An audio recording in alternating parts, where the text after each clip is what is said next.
Okay, second start. Welcome at the webinar of RouteYou. We're talking about RouteYou for Cyclists tonight.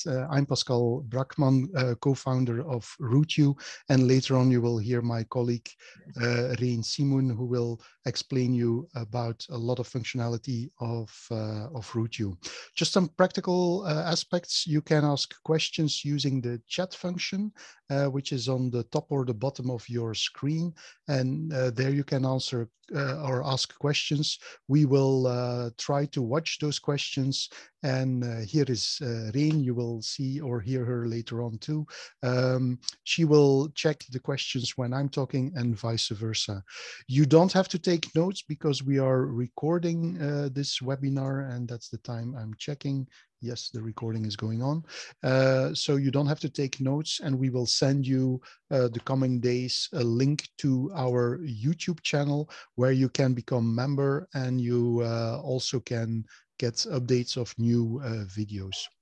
So you can expect them, this video, this recorded webinar, the coming days. So what kind of functionality are we going to talk about tonight? Well, the first aspect we're going to talk about is how can you search and discover those interesting routes. And we're going to look at specific types of cycling routes you want to have, for instance, a recreational cycling route or more like a sportive mountain bike cycling route. We will look at the characteristics. There are a lot of specific characteristics, and we will also see how you can take into account the quality score and length and difficulty and many other kind of aspects to find the route of your interest. We're gonna then discuss how you can make use of that route if you find one, and that can be on your smartphone or on your GPS or on simply on paper. And you also might like to use it as a print or share it with others. This example is of a big poster print for people who would like to organize events. We will also see how you can adapt very easily a specific route you find of somebody, but you might like to adapt it a little bit, such as, for instance, changing the starting point. You might stay somewhere in a bed and breakfast. You find a nice route, but you would, of course, like to start from that bed and breakfast, to give one example. Maybe you like to do the opposite direction of a route, or you want to just cut or take a specific part, and we will also see how you can split certain routes. Besides small adaptations, you can completely create your route from scratch. And we will see how you can select several routing options, the basics, how you can select specific background maps to make your route, and how you can select typical combinations of routing options, why that might be useful. We will also discuss a little bit about the node networks, which are coming up of course, in the Benelux. They exist already a while, but also in France and Germany, and recently also in Denmark, they're coming up. So we will also explain the use of those kind of node networks. Rein will also discuss about how you can specifically plan along points of interest. Those could be practical, such as hotels, or could be very thematic points of interest, such as cycling climbs or cols you would like to climb, and plan your route accordingly. And we will also see how you can add those points of interest specifically along your route. And at the end, there are a lot of top quality reference routes available on RouteYou. Just on the picture, there are a few of them, but Rein will show you how you can select those reference routes and make use of them to be creative and use them a little bit, but combine them with your own kind of selection of paths. So that's what we will see at the end. So just as a summary for the agenda and the demonstration for the coming hour, we will go to the finding of those great cycling routes you would like to use. We're going to see how you can use those cycling routes as a second chapter. That's something I will discuss. Rein will show you how you can adapt third-party routes and also removing and adding POIs. And as a fourth part, I will show you how you can basically in a very simple way, plan your cycling route, and Rein will show you at the end the more advanced planning options. So those are the 5 main items of tonight. So Rein, if there are no questions, could you take it over for the first chapter? Yes, I can. You have to allow me to share my screen, apparently. Okay. That should be now possible. Yes, I think so. Can you see my screen? Yes. Yes, okay, perfect. Good evening, everybody. I'm Rein, and I'm going to present to you or demonstrate to you the first part, which is about finding cycling routes. So the first thing is I'm here at the homepage of RouteYou, and we have to find our way to the route searcher. And where can you find it? Well, there are several options here. You can easily use this Discover button. We also have a shortcut menu up here. And then here you have the main menu, which you can click open, and then here go to search for a route. And then you're in the route searcher. So each one of them brings you to this page. Why do I indicate it? Because this, what you see here on the home page, it depends on the screen size. So if you're on your smartphone or on a tablet, it might be a bit different, but be aware that you can always access via this main menu the route searcher. So here via a shortcut, search for a route, and then we end up here. So here you can see the map of the world at one side, and then on the other side you have the column where we can filter or indicate some filter options, which will also have an implication on the list of results you have here. It's also always indicated how much routes can be found in the selected map area. And why is it important? That map area is actually a filter on itself. So if I zoom in here, you will see that the list, it will normally adapt and it will change according to the zone or region I zoom into. So you can also see that there are a lot more routes available than we show here on the map, because we can't show 1,000 icons. Actually we can, but we don't, because that would have a huge impact on the performance of the map and your device, of course. But as you zoom in, more routes will appear, and they will also appear here in the list. So be aware that the map is also a filter to the list. So that's the first thing. Then on that map, we have several icons here on the right side, which can come in handy because, for example, the first one, that makes it possible to toggle the map area to full screen version. It's the same button to undo it again.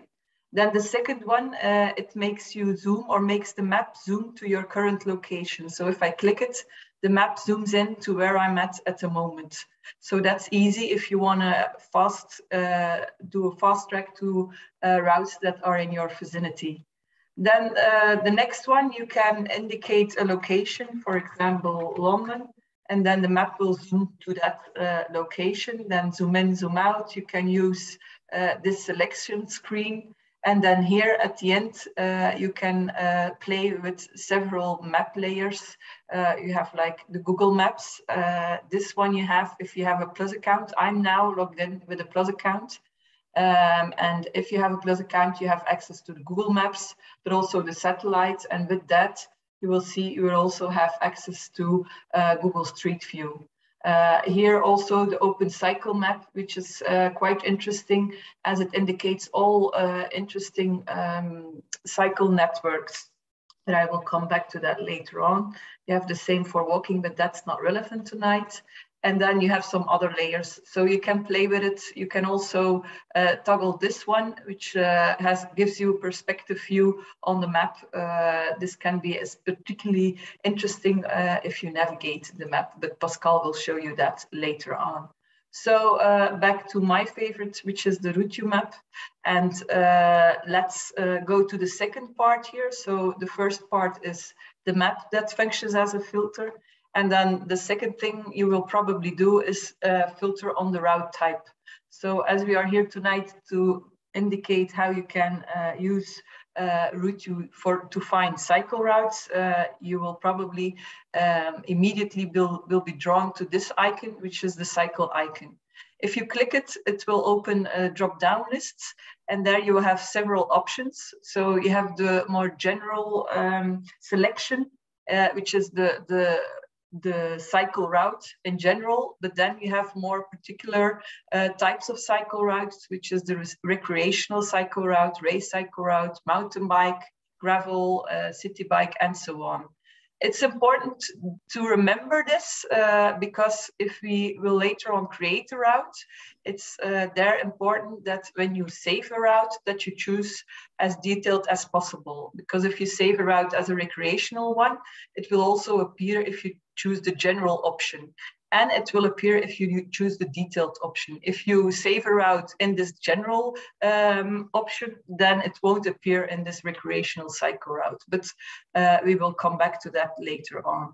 So here, let's, for the first option, let's, for example, choose cycle route to keep it more general here. But be aware that you can go more into detail. I will show you later on.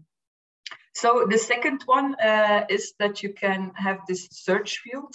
And here via this search field, you have the option to search for different things. So you have location, author, and then a name or a description. Let me show you how this works.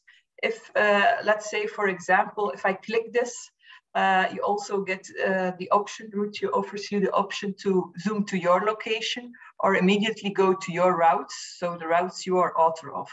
So that's one thing, but let's say I don't want to do that for the moment. I want to search for example, water.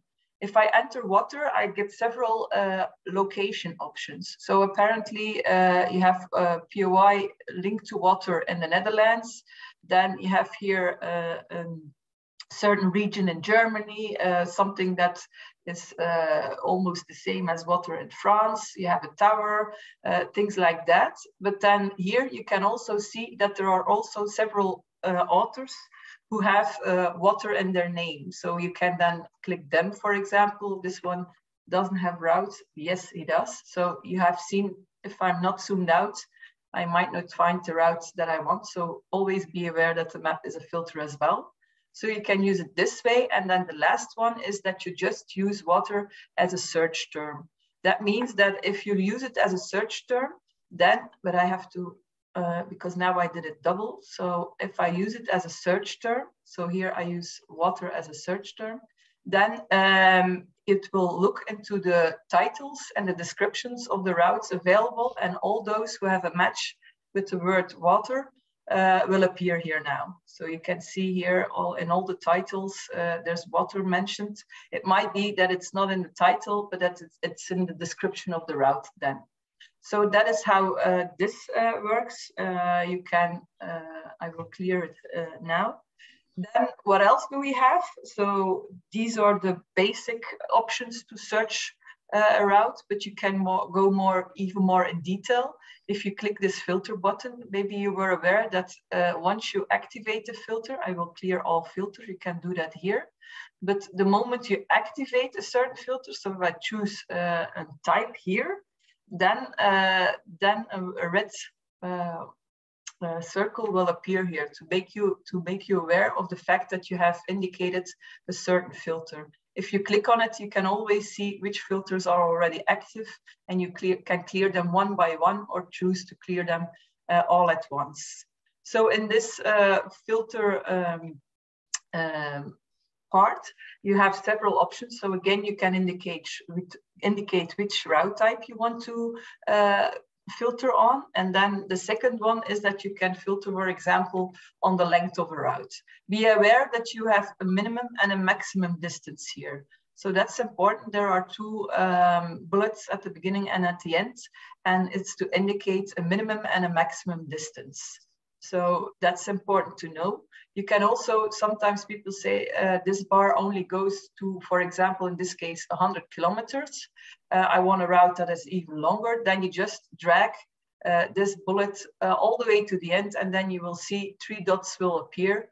And if I do it like this, for example, the system will give me only routes that are 86 kilometers or longer. So that's how that works. Then the next thing we provide to you is the option to choose to only show routes with a certain route scoring. You have more certainty if you choose, for example, a route with 2 or 3 or 4 stars. You have more certainty that it's checked and that the route is okay. But it doesn't mean if a route doesn't have stars, it doesn't actually mean it's anyhow a bad route, because sometimes people don't let their route go through our system, as we call it, and then no route score will be indicated with that route. So it doesn't mean that it's a bad route, it just means that we can't give you an indication of it. So it's a bit more tricky. Just be aware of that fact. Then here again, you can enter a location, as I have done before. Let's say that we want to go to York in the United Kingdom. Here, let's take the district. You can see the map is zooming there. Here again, you have the option to choose a certain author yourself or a specific one that you know. If you try to, or if you start to typing here, the system will give you the options that match with your indication here. And then the next thing is the search term. As I showed you before, I could use water or something else. It doesn't matter, whatever you can think of that matches your search options, you can enter it here. And if we can match it, then we will. Then an extra interesting part here is that you can also give an indication of certain characteristics or certain themes. So for example, let's say I want to search for a loop-shaped route that I can indicate here. We have made a selection of the 5 most popular ones. So you have loop-shaped routes via notes or signposted, child-friendly, wheelchair accessible. But if you click on the show more, you will see that the list is much longer and there are a lot more options you can choose from. Be aware that if you toggle here multiple options, that it's an or logic that is behind it. So it might be both, but it will at least be one of the options you indicated. The same for themes. So here as well, if you can choose a theme, let's also pick one of the most popular ones. But again, you can open this list and you have a way bigger list of options you can choose from. So here, then you have some extra more detailed options. You can, if you work with groups, you can indicate it here, but that's more an advanced function. You can indicate if you want routes in only a certain language, or difficulty level might be interesting. For example, if you choose to look for a mountain bike route, you might choose to make the combination of, for example, a shorter route, but with a higher difficulty level, or you might choose an easy difficulty level and then combine it with more kilometers. So that's something that's fun to play with. To find out which route matches the options you want for that day. I will later on come back to the fact that you can also save your favorites, and here you can just indicate to only show the ones you have, or the routes you have indicated as to be your favorites. Routes with activity and visibility, that will come back later. You can click view results, but it's also already in there, the fact that you can the fact that when you are filtering, the system immediately adapts to that. Let's say we choose a route here, for example, this one. If you then click it, you come to this more detailed page. And here we have some other things. Here you can say, like here you have the height profile, again, the map with the route, and then here's some information. So here you can look into the route more detailed. You can see that this author has chosen to use the open cycle map as a background, and that this route, as is also indicated here in the route descriptions, follows some long distance cycle network. Let's say that I like this route, but I want to keep it for later on. I don't want to go into detail to it now. It's not what I'm looking for. Well, I promise to show you how you can add it to your favorites. You have several tabs here. And then this third one is how you can share it. Pascal will come back to that later on as well. But here you can add a route. You can share it, for example, with yourself. And that means that you add it to your favorites. So it's indicated that this route is now added to my favorites. If I now go back to the route searcher, you can see that the system remembers the filters I had indicated. But I could, for example, now choose to only show my favorite routes. And then it will only show, I have to zoom out a bit, that one route that I just added to my favorites. So that is how that works. Let's make another filter option. So if I clear all my filters here, I can easily start again. So let's say I want to search for a race cycle route, and I want one that is a bit longer, and it needs to be at least 3 stars. And I can, for example, choose here another team, let's say Cycling Classics. That might be interesting. Well, this way I can again choose or search for a route. And now let's go here, for example. We have several options again. And be aware that here you can also sort the list of the results that you get.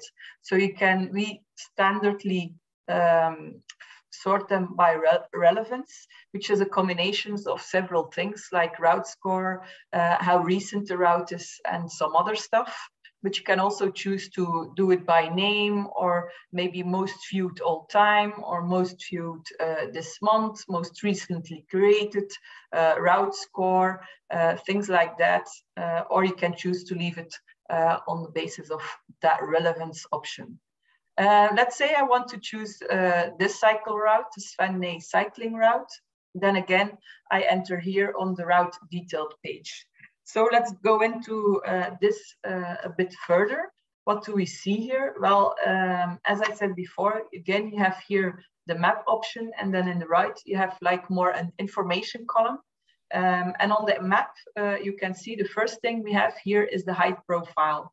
And you can see there's a crosshair. If you, I don't know if you can see it, it moves on the route as well. So if you want to see where this point is on your route, you can use the crosshair for that. If you don't want to see the height profile, you can toggle it on or off right here. What is indicated as well, so this is the title of the route. There's an indication of which type of route this is, where it's located, how many stars it got, and what's the length. So you can find the length here, or you can also find it in the height profile if you have not toggled it off. So that's about the map here. If you want, you can also choose to add layers toggle other layers when you're watching this route here as well. So then you have the information column, and then there are several types of information here. At first, we give you a carousel of images that are linked to this route to give you an impression of it. The author is indicated here as well, and then here you can see how many views this route has. And again, here you can see that this route has been recommended by other RouteYou users. So that's an indication that this will be probably a nice route to do. Then we have a description, which is nicely done here. It's short, but it gives you an indication of what you can expect when you're planning on navigating this route. Here, we give you the direct option to print it, for example, but Pascal will show you those options later on, or to immediately start navigating. Again, this will be shown in a few minutes. Next to the route description, we also give you some information. For example, the start and end point of the route, and also some characteristics. So this is a route that is on routes or roads that have light traffic. It's a round trip. You can access it by public transport. It's a cycling classic. It's also linked to nature. And here it's also in a specific group which is about the essential guide for cycling in Flanders. So this is about those characteristics and themes. We give some of them automatically, but you can also manipulate it for your own route. You can adapt it, but probably Pascal will show you when he creates a route later on. There's an indication of the regions in which the route is located, and then some interesting statistics that give an indication of the difficulty, how many ascent meters you will have, the slope, and then a more general difficulty level we add to this route. Some route media if the author has added it. And then the next part is about the places of interest. You can see along this route, which starts here, there are several points of interest. You can click them and then you have the information just like that. But here you also have a list, and this list is ordered in the sorting as you will encounter them once you start the route. So this is the first one or the second one you will encounter, then the next and the next and the next. As you can see here, it's images, it's text, it's videos, it's whatever the author wanted to add it to his route here. So that's about the places of interest that are linked to this route. Then we also give you the option to leave a comment. So if you like the route, or you are want to say something to the author, something to give a comment on how good the route is, or maybe you had some difficulties, you can mention it here. And then the author will get a pop-up or a message that somebody left a comment for him. If you're more like a sportive cyclist, you can here in this option choose to remember your activities, to save them. So you can, for example, plan when you are going to do this route, or you can say if you have done it, at what date you have done it, and how long you had cycled to do it, and things like that. You can even leave a message, and then you can find that information in your profile. So if you then go, for example, to your profile, or no, your My RouteYou, sorry, here it's your personal drop down. You can go to My RouteYou, and then you have here the this search button, and then here you can go to your activities.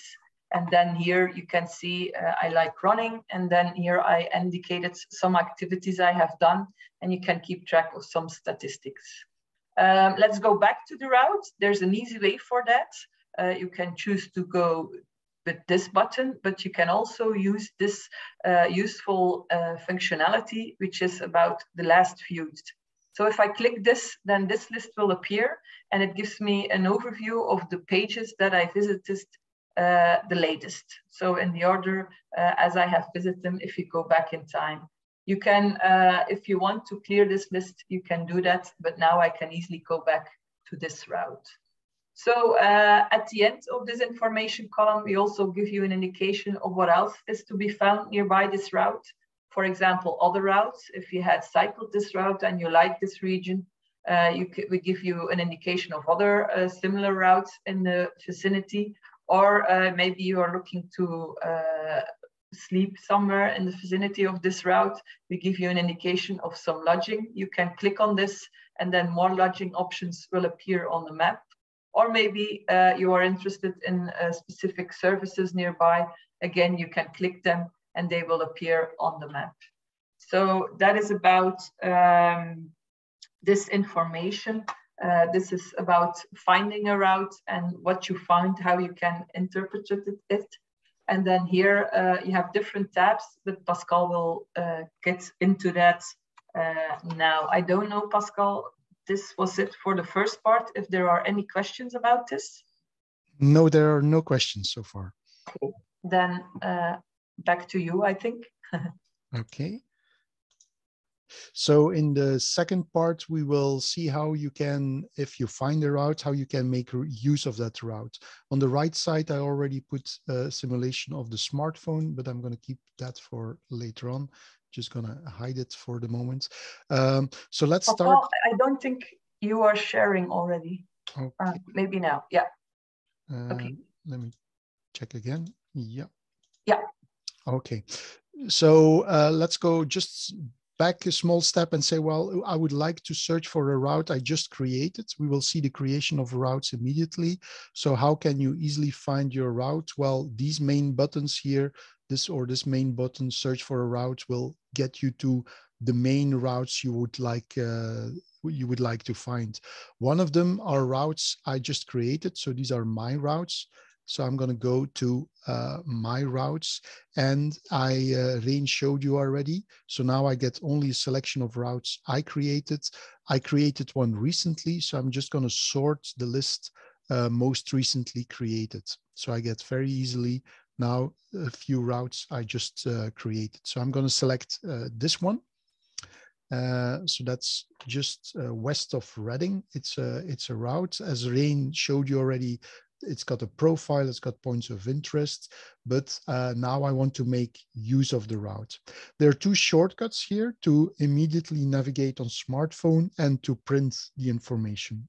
Those are the most used ones, but I'm going to show you the generic option, and the generic option to do something with the route is the second button. The second button will also give you those two solutions, but many more. So what's the download and print option? Well, it of course allows you to download and print. Those are the most used ones, but let me first discuss the download. So a lot of you will have a GPS system, and almost all GPS builders and also app builders will allow you to upload a GPX file to their system. That's the same for us. You can also upload a GPX file to our system. So that's one of the generic items you can use to get to your GPS system. How can you do that manually? Well, there's a question mark next to each of the items. So if you click on that question mark, you get to our help page. So here's explained what you should do or how you can download a route to your GPS device. And of course, it depends on the type of GPS device to see or to have a certain procedure. But what most of the application builders don't tell you is GPX is a neutral format, but everybody uses a kind of its own dialect. And some devices are limited, for instance, in the length or the size of the GPX file. For instance, a Garmin, an old Garmin device, for instance, like the E-Trax, can't handle very long GPX files. So there are only a set of numbers or a set of points, at least, they can handle. So we already have here the same route shown here in a limited set of numbers that's indicated here. But we know, for instance, the E-Trax can't handle 10,000 points. So we adapt the GPX automatically for your E-Trax if you select this one. The same for Mio, the same for some other devices. We adapt them to what they can handle. So if you're not certain if of your system and the GPX doesn't work, try with the specific file we deliver here. Of course, some devices have very easy access and direct links, such as send to my Garmin device via Garmin Connect. So if you select this one, you will be able to use Garmin Connect. It will ask you to install, but have a look on the description here how to do it. If you have a TZ, Mio, Brighton, just click on the question marks and you will get the explanation. For some people who would like a description of the route, which we will come back to later on, we even have the route in an Excel format, so you can even edit it for instance, events that might be handy. So that's the download option. You notice also offline. I'm going to keep that one for later on. So that's the first one. The second one is the print option. So the print option allows you, of course, to print a route. So the overview, that's of course very obvious. It gives you an overview in A4 format, but it could also be bigger. So for if you have an event and you want to make a big poster, I would recommend you to print it on A0, for instance, and make a big poster of it and put it at the subscriptions, for instance. But here I'm going to stick to A4. I can select landscape or portrait. There are many more options, so have a look at the many more options at the styles. I'm not going to handle them now, so I'm going to go back to less options. Most of the time, that's only what you need. I'm just going to download it and I will get an overview of the route. You will agree with me that it's impossible to use the route as an overview if it's a very long route. It's just useful for small routes, but especially it's handy to have that overview with you if you if your battery is flat or you want to have some idea where you're going. That might be handy to have as a backup. Something more handy is the Roadbook, because the Roadbook gives you complete description of that route. Let's select the Roadbook and you will see immediately the difference. Again, I'm not gonna play with the options. Just try the options out. There are many possibilities to adapt your print. So that's now downloaded, and here it is. I'm just going to show you. It's opening in the second screen. Here it is. So what we do now with the route, you will see that the route is split up in small parts. So the first part of the route is shown in the first map.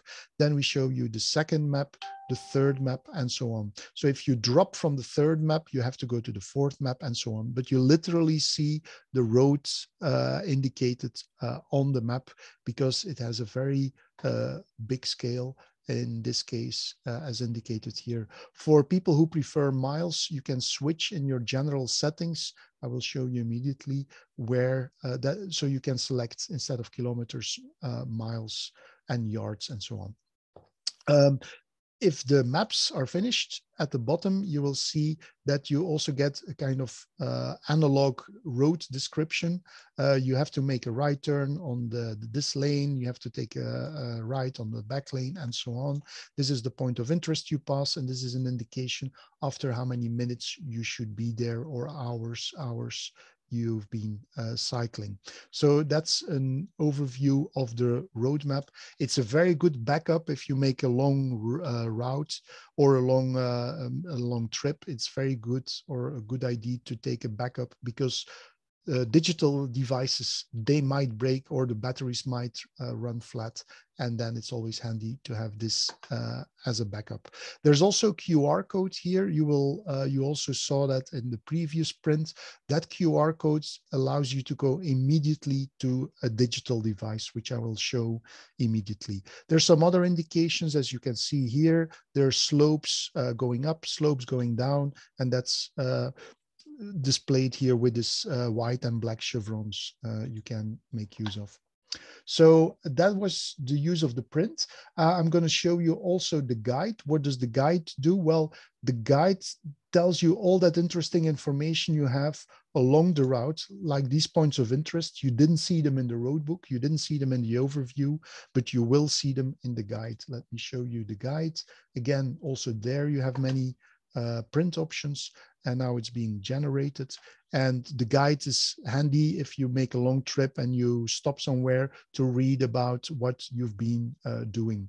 We will see in a few moments that you can make such a guide in a few seconds.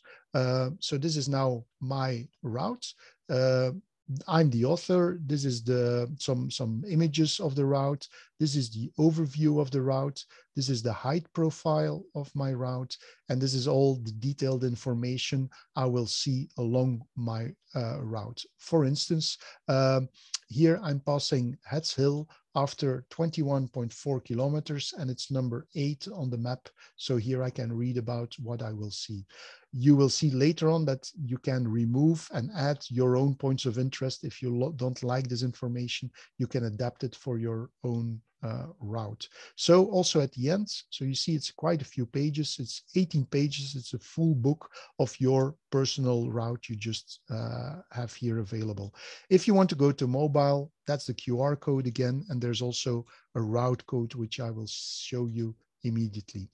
But before I do so, I'm going to show you another route type. Another route type is a node route. I'm going to show you another kind of functionality. I added a route to my favorites. So every route you can add to your favorite. I'm just going to show you how easily you can do this. If you see a route like this one, you can press the third button. This is the sharing button, and this is, you can share it with yourself, share it with your favorites, and I can just add it to my favorites, so it's done. So very easily, if you see a route and you want to keep it for later, click this button, add to your favorites, and it's in your collection of your favorites. You can also remove it in the same way just to toggle it. So this is now my set of favorites. I just created a route recently. And here I can select my favorites. Oh no, I'm confused. I'm going to show you a route I created. So this is my favorites. I'm going to show you later on. I'm just going to go back to the routes I created. This is my routes. And I want to specifically filter on a route which is created with the node network. That's a specific network. I'm going to show you. This is now the routes I created with the node network. I created one here in the east, and this is one of the routes I created in the east with the node network. So I can select that one, and you will see that the route goes along the node network. Rein showed you already that you can select a map layer. This is the map layer, and I can on the map layer add specific kind of extra networks, such as the cycling node network. If I click that, if I select this, you will see the cycling node network appearing. The cycling node network, for people who don't know this, it's a great network. It's getting very popular. I will zoom out. You will see it exists in East Germany, but also exists in parts of Denmark, but it also exists in the Benelux. And you see it's extending in Germany. It's also extending in France. It's getting very popular. The reason why it's getting popular is basically two reasons. First of all, the paths you follow are in general very great to cycle. That's the first one. And secondly, it works with a numbering system, which is very easy to follow. For instance, this list here now, I can very easily put on my hand actually, or I make a small print. Let's go back to that print because that's what I wanted to show. Here is the node trip. Strip rather than a trip, it's also a trip. But that node strip is a very compact way of describing the route. And here's the print of that node strip. And here you will see the numbers, the sequence of numbers I have to follow. And of course, these are marked in reality. If it's not a virtual node network, you will see signs where you can follow that node network. This is flavor 1. Like a vertical one. This is flavor 2, which you can easily put in one of those plastic boxes they sell, or in your cycling bag at the front of your steering. Yeah, so that's that's the node strip. Let me also show you in the overview, although this is quite a long route, 68 kilometers, you will see the advantage now of the node network. Also, those numbers are put on your map. I prefer to use a map rather than the strip you just saw, because with the map, you still have a kind of indication if you make a mistake or you didn't see a sign and you keep on cycling. Here's my overview. So I can see now I have to go from 83 to 82 to 74. Just imagine I end up in Gülen, then I know that that I probably missed the 74 and I have to cycle back.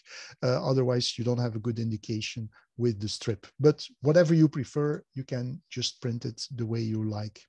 So that's about the analog versions on paper. So what about the smartphone now? Well, you can easily get to the smartphone. You saw the QR codes already on the prints, on almost all the prints, you get the QR code, but you also have the QR code here. So this allows you, let me now go to the simulation of my smartphone. This is my desktop version. So how do I get from my desktop to my smartphone? I will show you two ways. The first thing is you scan the QR code and you will immediately get on your smartphone without even installing the app. You don't need to install the app, but you can. I will show you later on. If you didn't install the app yet, you scan the QR code and then immediately it will take you to the route on your smartphone. I'm going to do something else. The same functionality I have here, for instance, I can search for a route near me. This functionality also exists on my smartphone. Actually, all the buttons you see here, all the structures you see here are exactly the same you will have here. Of course, there's not so much space, so we have to squeeze a few things. So here you don't see the title, but this icon you will probably recognize. You will see here the option near me. So if I'm on my smartphone, I just go to near me, and the system will automatically detect where I am. I can see the map because I don't have the map next to my list. I can now toggle between show list, show map, show list, and here I get my routes. So I'm going to select one following Bruegel. I could also select it here. Where are you? Following Bruegel. If I would scan here the QR code, let me take you there. So here's the QR code. If I would scan this, I would automatically arrive here on my phone. So I did it now in another way, but that's how you get there. I can just read again the same information I had before on my desktop. And here's the navigation button on smartphone. If I click on this button, it's the same as if I click on this map button, because the navigation takes me to my map, as you see here. But I also get a start button, and the start button will tell my system, look, your system, your smartphone has a GPS device. So it tells me I can record my route and I can even share my position with others. If I share it, it gives you a warning. Be careful, because you're sharing your position with well, with everybody. So maybe you don't want to do this and you just switch it on if you don't want to share that position. So now the system detects where I am. It also asks me to use the full screen. I'm not going to do this now because I'm simulating it on my desktop.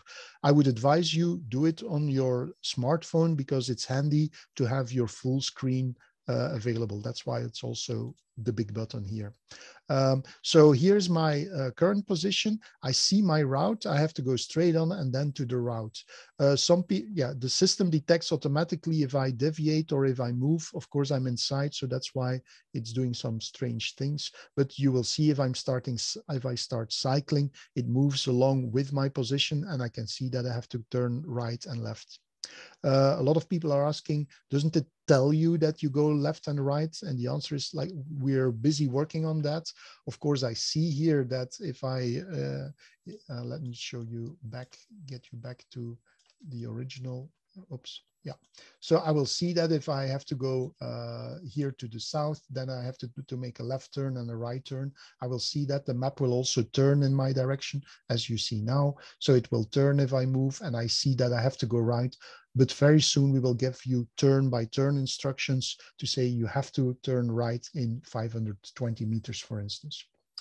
Some people also like more like a tilted view to get a better indication to turn right, but you can also add, for instance, the cycling node network, a mountain bike network, whatever networks you would like to add. You can you can indicate here. If you prefer the topographic map to use for navigation with more information, you can do so. The system also tells me I still have to do 40 kilometers. I didn't do yet any kilometers so far, or just 0.2. I can click on this and get more statistics with an indication how many meters do I still have to climb and so on. That's also a very interesting feature. This button here, you know from here. That button shows you the height profile. It also works on your during cycling, which is great because sometimes you get tired and you want to know, here's my position. That's my current position.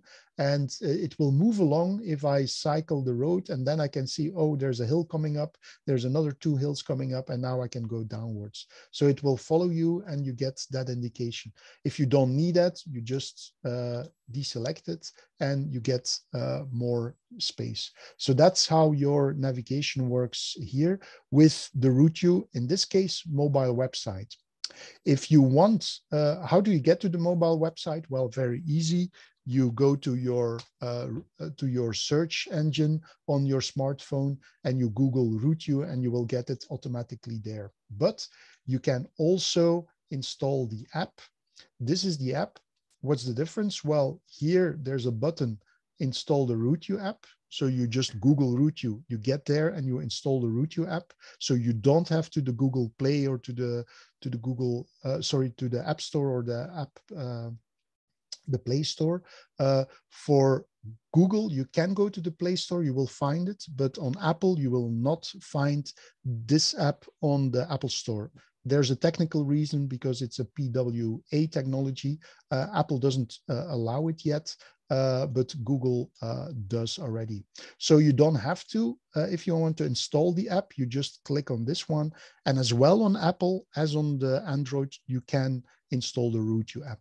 You don't have to if you don't want to, because functionally it does exactly the same. So the structure is also there. So what's the difference? Well, you get a start button on your screen of your phone. So that's handy. So you don't have to go to Google or to Safari to find RouteYou. You just have that button and you start RouteYou.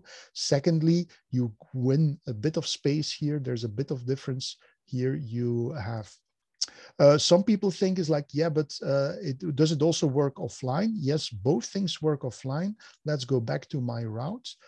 So I'm going to go to my last viewed route. Rien showed you this one, following Bruegel. There's my last route. It still knows I'm navigating, so I don't want to navigate.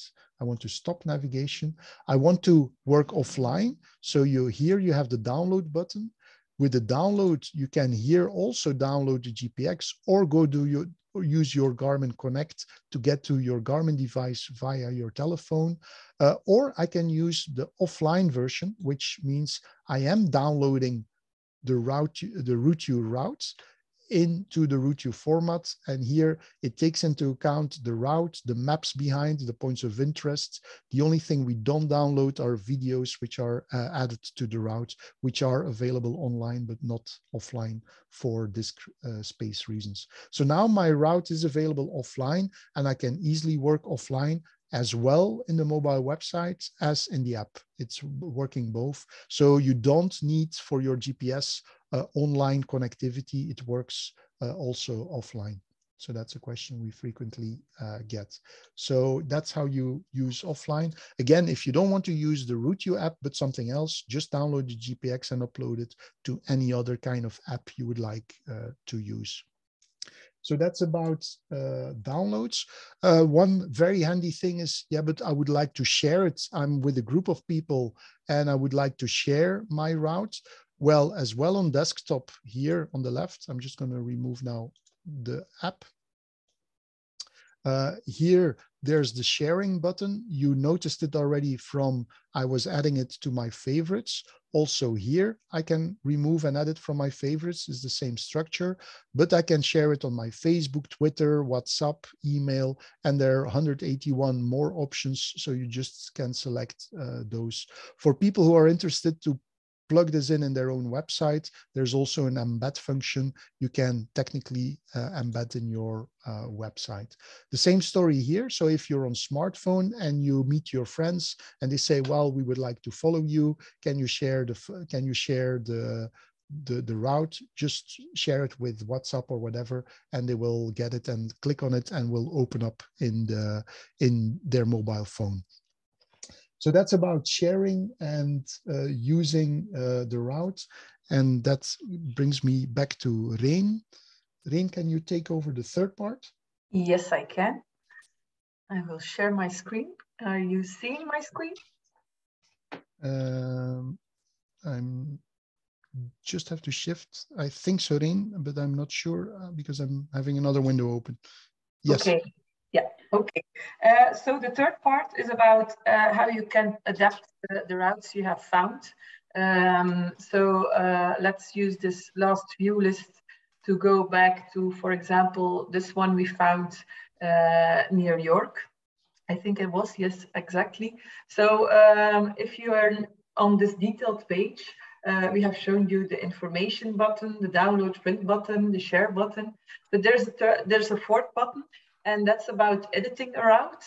Once you click it, you will see that you have 3 options. If it's a route of yourself, then you will have more options. I will come back to that later. So the 3 options you have, the first one is about inverting a route. So let's say I'm interested in doing this route, but I want to do it the other way around. Well, I'll simply click this option, and then a pop-up will appear.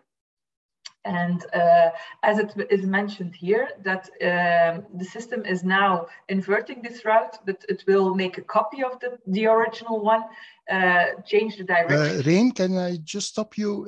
They don't see the screen, so I apologize. Okay. Can you share? I think you need to stop sharing, Pascal. I think. Yeah. Can you again? And then I will try to share again. Is better? Can you see it now? No, not yet. Can you?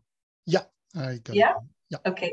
So I'll do it again. So go back via the last view to the route I had found before. So as I said, 3 tabs and 4 tabs, and the 4th one is about editing a route. And as this is a route of another author, I have 3 options here. The first one is to invert a route. If I click it, then the system will do the work. And as it is mentioned here, it will make a copy of the route, change direction, and save it then underneath your own profile. So as you can see now, it's mentioned, this is the title of the route, and it is mentioned here that it's a derivative route. So it's not the original. And now I am the author.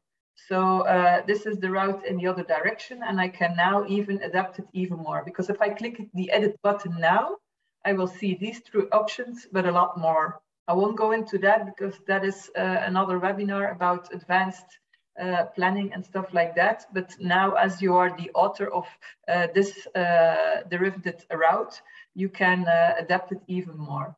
Be aware, we also mention here, which is the route origin. It's not the intention that you just blindly copy the routes of others and then act like it's your own. So if you don't change much to the route, be honest about it and mention the original author. So let's go back again to the original one, which is this one here. What else can we do? Well, the second thing we can do is that we can change the starting point. The starting point at the moment is here at South Dalton. Let's say I want to move it to here. Then I just click the second option, and then you can enter a specific location, or you can zoom in on that map and then just click on the map to indicate where you want to start the route now. So let's say it's here, change the starting point. Now the system will again do the same. It will make a copy, change the starting point, and then save that copy underneath my account as a route of my own. And as you can see now, the starting point of this route is now here. If you now would like to change the endpoint as well, you can take this route to the route planner and adapt the endpoint to take it back to the same place as you have here. So that's the third option. Now let's choose another route. I'm going to go to the route searcher. Let's say we want to do the third option, which is about splitting a route. I want to search for a recreational cycle route, and then I want to indicate it needs to be one that is a bit longer. So which are the options here? Let's say, for example, I take this route, the Grand Union Canal cycling route, which takes you all the way from Leicester to London. It's 216 kilometers. That's a bit too long for me. So I want to split this route. Again, go to the edit button and choose the option, and then a pop-up will appear, and now you can add split points. You can again enter location, or you can easily click on the map. If you have done your work before, you could say, I want to split it in 2 or 3 or 4 parts, however you want. Let's say I'm happy with this. I can now ask the system to split the route, and what it will do now is again a bit of the same. It will make a copy, but it will split the route, and it will keep all those parts together in a group. So you will have them one next to the other. I will show you once the system is done. But again, you will be the author and you will be in the possibility to adapt that route to your own needs. So now here, there's a group. You can see this is my account, and then you have groups. There's also an easy way to go to your groups. You can do it via your own menu, to go to your My Groups, or you can go to your My RouteYou, and then here you also have the option to go to the groups that you are a part of. So here is the one, parts of route, grant, union, and so on. So now you can see I have split the route in 4 parts, and now I can adjust those even more. Let's say here I want to look into this part. Maybe I'm happy with the route as such. But another thing you can adjust as being the author of this route, and if you have a Plus account, well, now as I have a lot more options, an interesting one to know is that you can add or remove places of interest as well. If you're not happy with these, you can click here. If you say like, I don't want this point of interest, you can disconnect it here directly of this route. You can also do that here in the places of interest list. So again, if I don't want this information at my route, I can disconnect it and then it will disappear.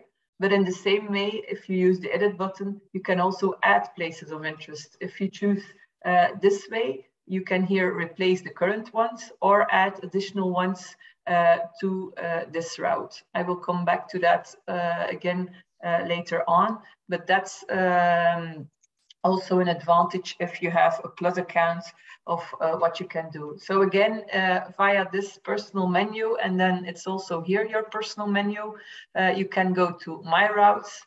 And if you now filter on the most recently created or edited, then all the routes I edited from others will be mentioned here in the list. So that's about the third part, adapting third-party routes. Pascal, if there are no questions, I would suggest we go to the next part. Okay, I share my screen. Rien, can you confirm that you see? Yeah. So the next part is about creating your own route or planning your own route. So that's this main button here. That's the second big group of activities you can do. To create a route is the we trigger the very generic route planner. If you select one of those, we create a route specifically using hiking nodes, but that's not for tonight, or cycling nodes, which I will discuss later on. You also see the option to upload a route. That's the example I gave you with the GPX. You can upload a GPX and start making use of that. But I'm going to discuss creating a route, the basics. So the first one is that you can go from A to B.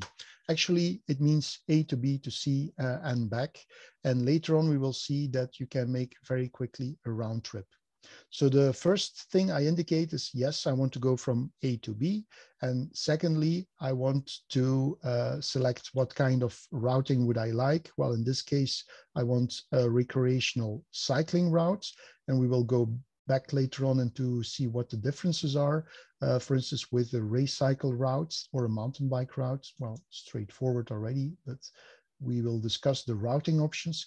If I select a specific type, I also get a specific set of routing options which are logical for this type. I created recreational cycling, so I can now select nicest, shortest, and so on. I get back to these options later on, but let's start with the default. What does the recreational cycling nicest do? Well, the second part I have to enter here is now, where would I like to start? You see the map here, but I can as well move the map. I can zoom in at a certain area. For instance, I can indicate that I would like to start in York. And I'm just going to indicate that's my start address. I'm just going to take the center of York, but I could also give a street.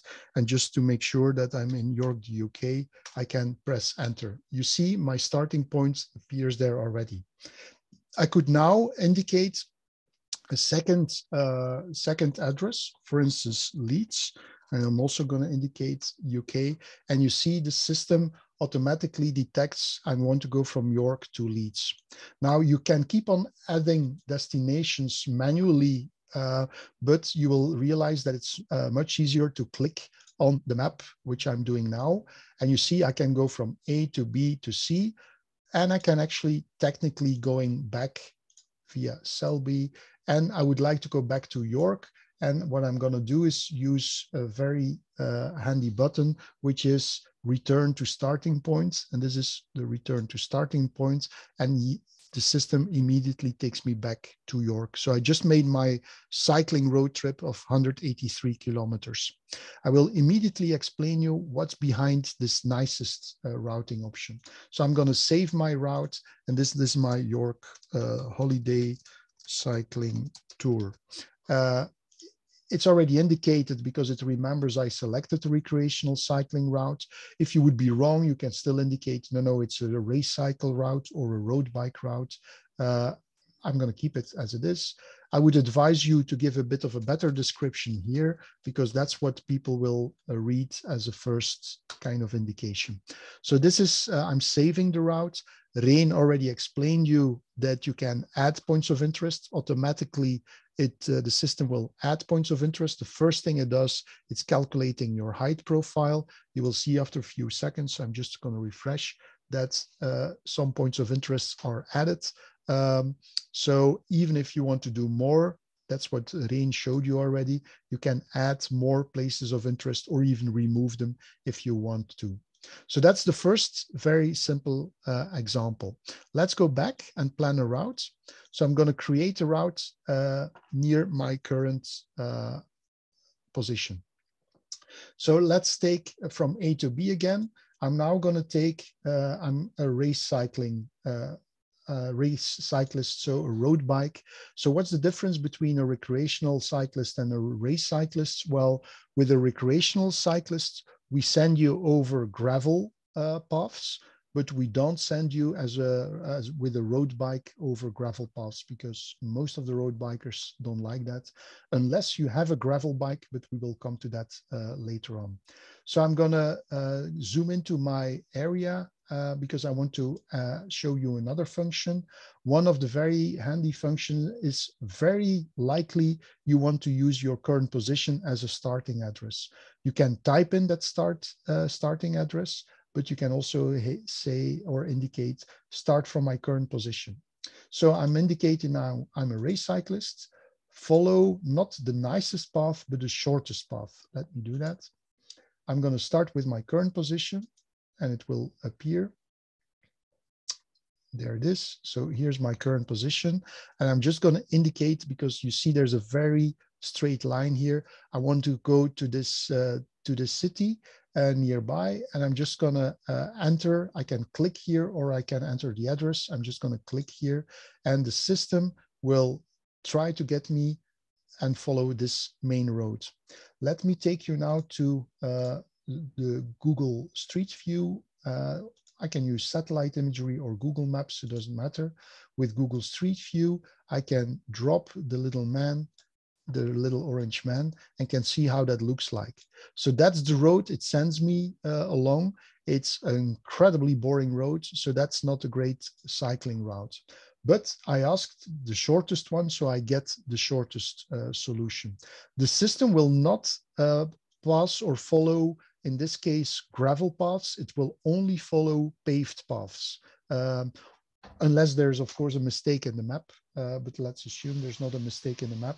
So that's what happens here. So let's change now. Let's do it again. And I now want to adapt and say, I don't want the shortest, I want the nicest. So let's do it. The system asks me, would you like to do it for the next modifications? So when I move something or I add a point, or would you like to calculate for a full route? We come back to that later on. I am going to indicate, please adapt it for the full route, which means from my starting point to this point, adapt the full route based on this new routing option. I'm going to do so. And you see, of course, I get a very different road because we definitely want to avoid this boring road. So why is this now the nicest, and how do we do that? Well, we are using 3 groups of parameters. Let me first show you, based on the Google Street View, what typical roads we select. So what typical roads we select, this is not the greatest path of the route. Let me take you to another one. So one of the roads which we select is, the reason why we select this type of road is, first of all, it doesn't have much traffic. So the characteristics of the road, it's paved, it doesn't have much traffic. And we also look to the neighborhood. Is this path or road now into, for instance, an industrial area, or is this in an agriculture area with great views? That will be taken into account. So the more it's of that situation, the more we promote this type of route. The second type of information we get is there's a lot of information coming from professionals, which you might see on the Open Cycling Map, or special companies we're working with, or authorities or organizations, which are indicating there is a road or a great route, a great cycling route passing there. So the reference of certain professional organizations is the second type of category which we are using. And the third group of information we are using is the popularity. How many of our users are planning around? But we're definitely not only taking the third part only into account. It's playing a role, but definitely not a major role, because then you only get to the popular parts and not to the nicest paths. So that's what's behind that nicest thing, which you can see here. So that's an example of a race cycling route. So what you now can do, I'm following the nicest. So I can keep on going.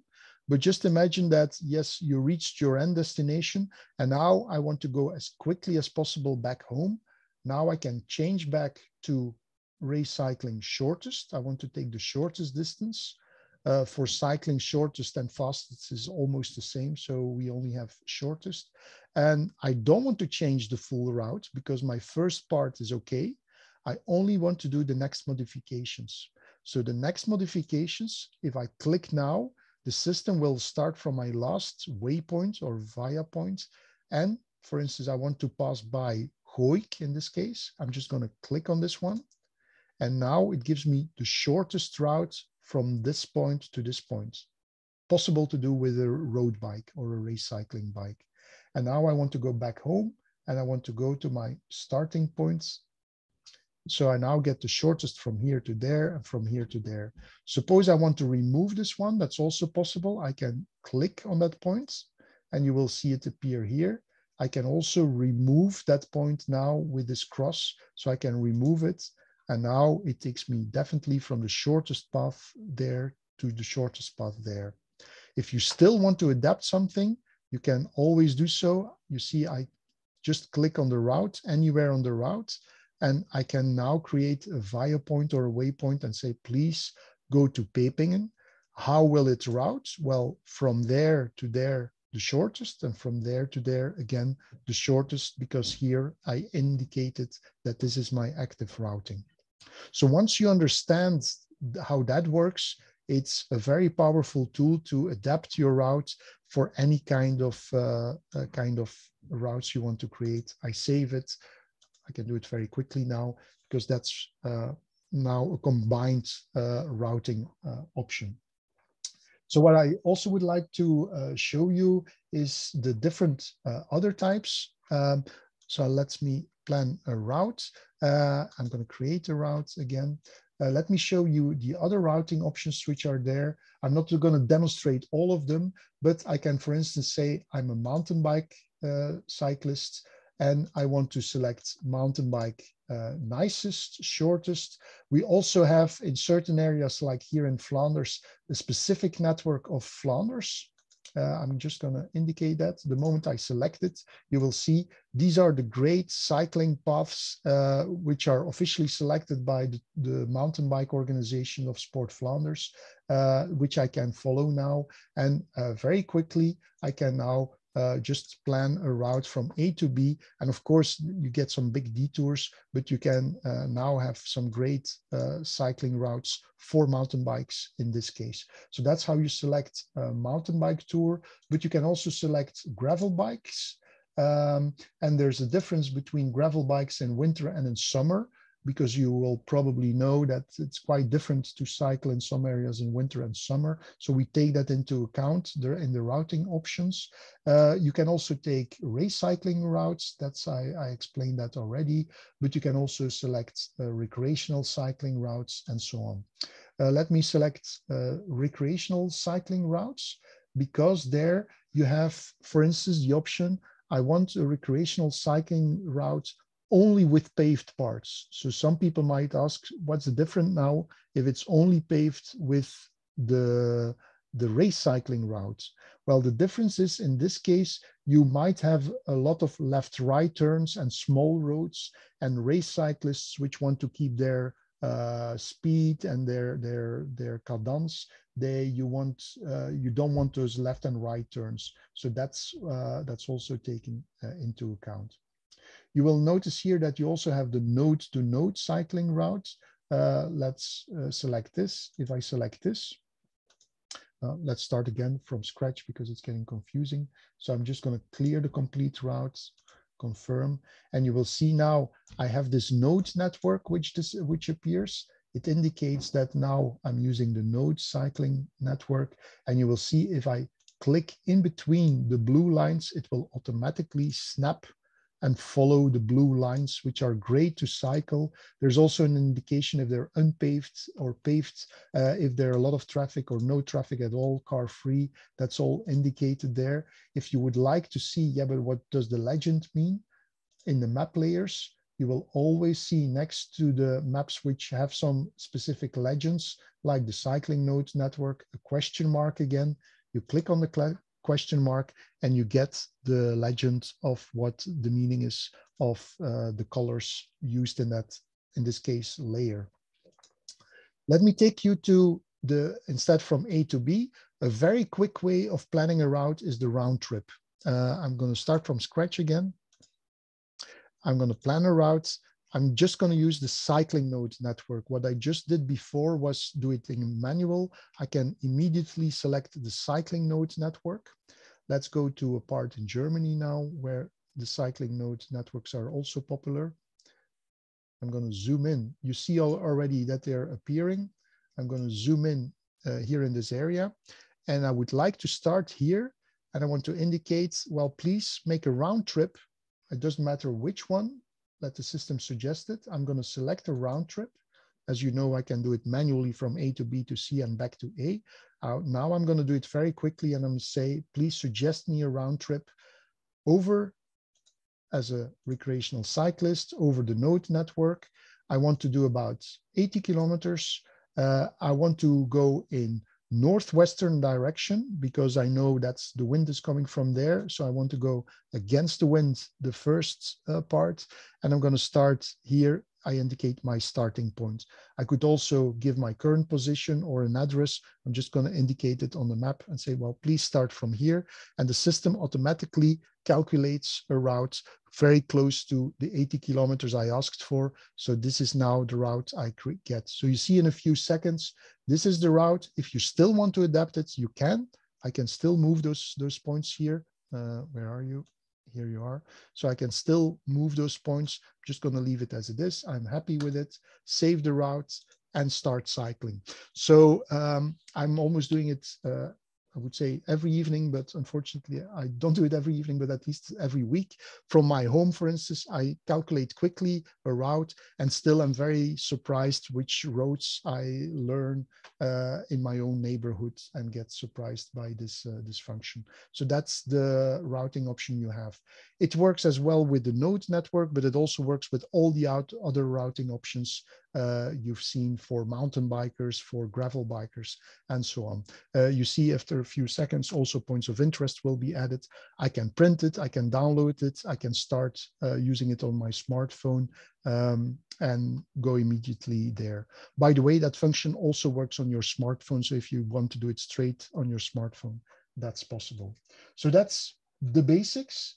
Rein will show you some more advanced stuff you can still use in the route planner. Rein, I'm going to stop sharing now. Yes, I'm going to start sharing. Voila.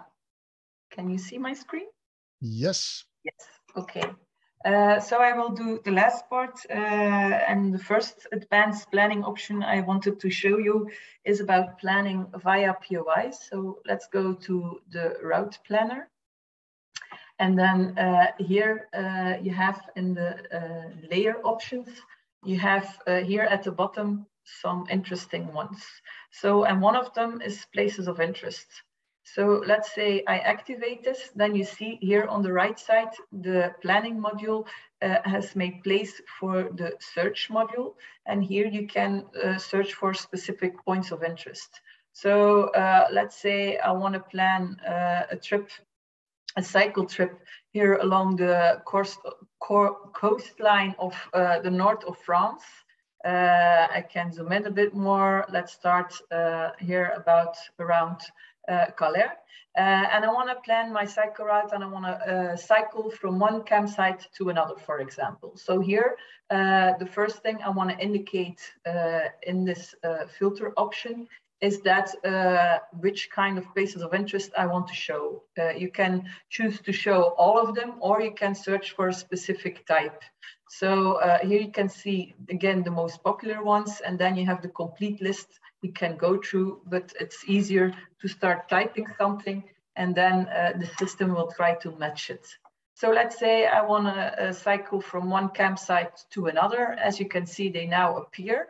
I could filter even more with the stars, or maybe, you know, a certain author which has nice points of interest, or in this case, for campsites, it's not that interesting to add characteristics or themes, but you could also choose to do something like that and plan via those types. I'm just going to show you how it works. So let's say I want to now go back to the planner. I can choose to click this button, or I can choose to scroll down, and then here at a certain point you get the option to continue planning. So this will minimize the search module, and back again will show you the route planning options. And then here, as Pascal has showed you, you can choose how you want to plan a route, for which type of route you want to go, and then here choose your routing options. I will now leave it with the standard option. Let's say I come with the train to Calais. I'm going to start here at the train station, and now I can start planning. So I see a campsite here. Maybe the first day I arrive late, I want to go to this campsite. If I click this campsite, you will see that I have two options. I can plan via this place of interest, or I can add it or I can add it to the route. If I click this, you will see that the system will plan a route between my starting point and then this next POI. And it will do so with the routing that is indicated here. So now my route passes by this point of interest. If I want to add information of this point of interest, I have to click the second one and say, add this information to my route. I will show you later on how that appears. So now I can follow the coastline, and I can say I want to plan via this place of interest. I'm going to continue, and then I can just, meanwhile, I can say I want to click here in between. But let's say I'm planning on having lunch at Visson. Well, I can now go back to this place of interest, and maybe instead of the campsite, now look for places of interest about eating and let's say eat and drink. Voila, that's the one I was looking for. Eat and drink. So now it shows up the possibilities where you can eat and drink. I can click through to this. I can see if there's even more information, or I can just say I want to plan via this place of interest near the coastline again. And then, or I can choose also to add this to this route. And as a backup, I will also add the information of this place to my route. Again, now I can switch it to the campsite and say, I want to now continue my ride via those campsites, and I can continue planning, let's say, to the next part. This is not where I want to go. Let's say I want to go this way. Here is another campsite. I want to stay here, plan via this point of interest. And again, and so on, plan via this point of interest. If you're not content about a certain point, you can go back to the route planner and then say, it's probably this point. Yes, I want to remove it. You just click this button, delete this via point, and then it will make a much more nicer way to that route. I can now, if let's say I'm happy with this, or I could go on and on and on to make a longer route of several days, and that's how that works. I think how you have to do it is pretty clear now. I can now save this route. What you need to do here, Pascal has already showed you, so I will not go into that for now. I can now save this route, and then the system will add it to my routes. And now you can see that the points where I asked to add information to my routes, those are indicated here. So I had those two places where you can eat, I added to my route. Now afterwards, as I have shown you before, you can also even add more points of interest by, for example, clicking here, add places of interest. I don't want to replace the current ones. I want to keep those, but I want to add other places of interest, for example, of a certain team. Let's say I'm interested in culture. Maybe along my way, there's some interesting points of interest about culture to be found. The system will now look into it, and yes, indeed, some points have been added. You can choose to add even more. Be aware that you don't replace them, and you can also choose not to choose a certain theme or characteristic. Just say, give me 50 possibilities of interesting places of interest, and they have to be in the vicinity of 300 or a kilometer from my route. And as such, you can build up the information that is added to your route. But you can also, as I have shown, choose to show this information. So we will now go back to the planner to show this information directly in the planner. You can sort them by a certain theme, or you can choose not to and just start planning. As you can see, if you zoom in, things will appear. And again, before I planned with only the campsites visible, but you can do the same by just saying, okay, I want to do a recreational cycle route, and I'm gonna along the way plan via this place of interest and then move on, but add this information to my route and just use the information that is mentioned here to plan via a certain point and or to add that information to your route. So that is how the advanced options of POIs in the planner works. Then let me show you another thing. So let's go back to the planner once more. Create a route and then choose here the option of routes.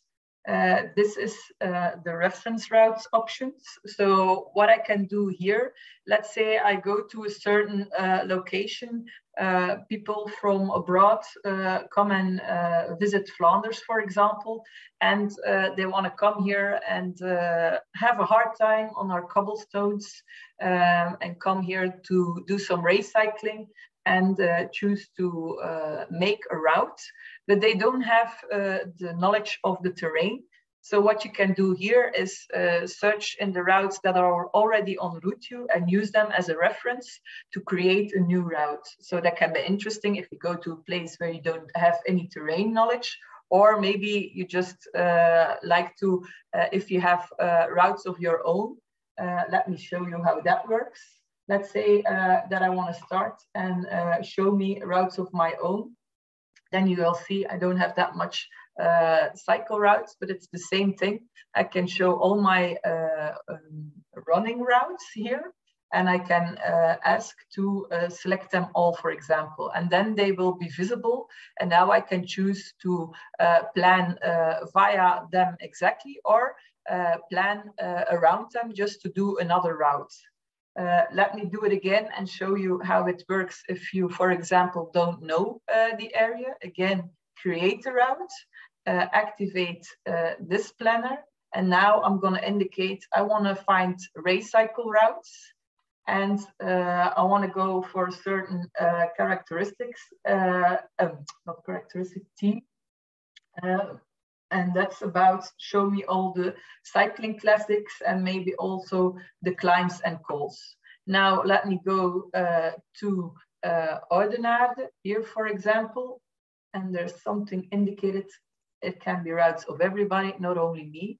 As you can see now, a lot of routes appear. If you go down this list, here you can continue planning, but here first, let me see, because this is a long list. There are 208 routes here that match with my filter options.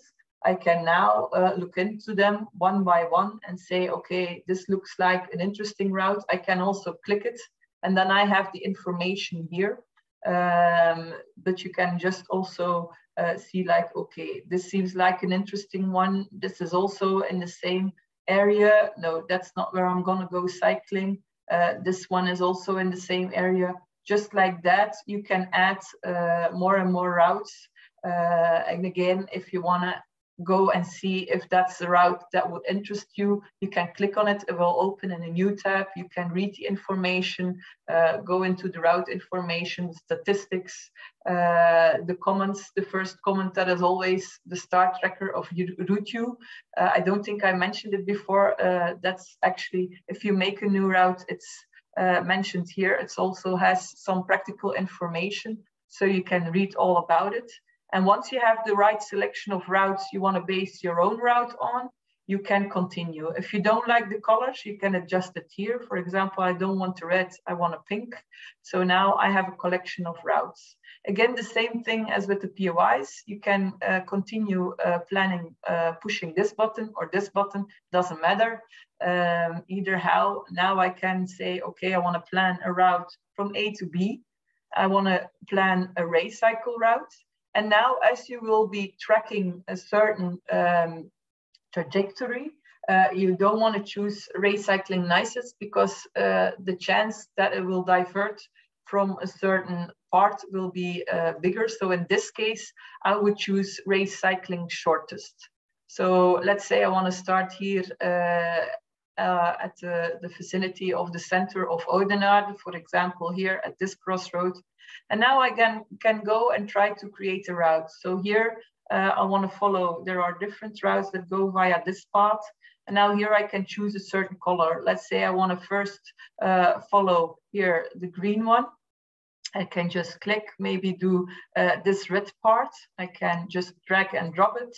Just like that, green again, and then here, let's go to orange. From orange, here, orange and pink go together. So I can just click like that, back to orange, pink, green and orange, green and pink. Let's go all the way to the yellow one. No, I want you to follow this part because somebody already planned it out or mapped it out.